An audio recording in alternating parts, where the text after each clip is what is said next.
दाट धुक्यात दरीत पाय घसरला, मित्रांच्या ग्रुपमधून एक जण गायब झाला आणि तिसऱ्या दिवशी थेट मृतदेहच सापडला। पुणे जिल्ह्यातल्या जुन्नर तालुक्यातलं प्रसिद्ध पर्यटन स्थळ असलेला हा नाणेघाट परिसर। पावसाळ्याच्या 3-4 महिन्यात इथे हजारो पर्यटक येतात। पर्यटनासाठी आलेल्या अशाच एका 22 वर्षीय तरुणाचा इथं दुर्दैवी शेवट झालाय। नाणेघाटच्या धुक्यात या तरुणासोबत नेमकं काय घडलं सविस्तर समजून घेऊ। रविवारची सकाळ होती। त्याच वेळेला दत्ता लोंढे हा तरुण आपल्या मित्रांसोबत इथं फिरण्यासाठी आला, तेव्हा दाट धुकं होती।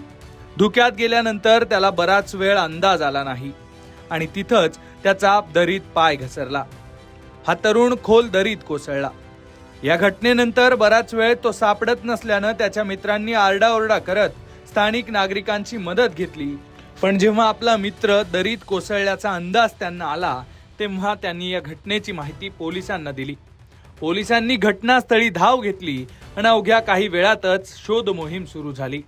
मात्र दरीची खोली, घसरडा परिसर आणि धुक्यामुळे कमी झालेल्या दृश्यमानतेमुळे बचाव कार्याला अडथळे येत होते। पोलिसांनी दत्ताच्या मोबाईल फोनचं लोकेशन ट्रेस करण्याचा प्रयत्न केला। मोबाईलवर रिंग जात असल्यानं तो दरीतच असल्याचा अंदाज व्यक्त केला जात होता, पण तोपर्यंत तो जिवंत आहे की गेलेला आहे याची माहिती मिळत नव्हती। प्राथमिक माहितीनुसार मोबाईलचं लोकेशन नाणेघाटच्या खालच्या बाजूला असलेल्या ठाणे जिल्ह्याच्या ग्रामीण भागाच्या दिशेनं दिसून येत होतं।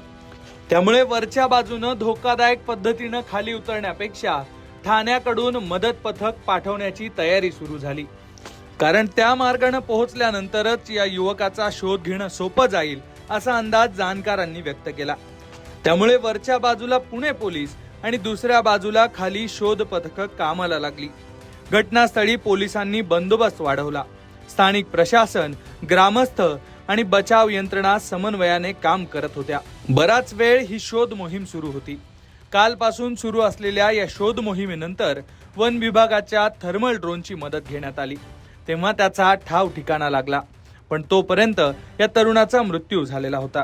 आज सकाळपासूनच रेस्क्यू पथकानं अथक प्रयत्न करत हा मृतदेह बाहेर काढण्याची प्रक्रिया सुरू केली।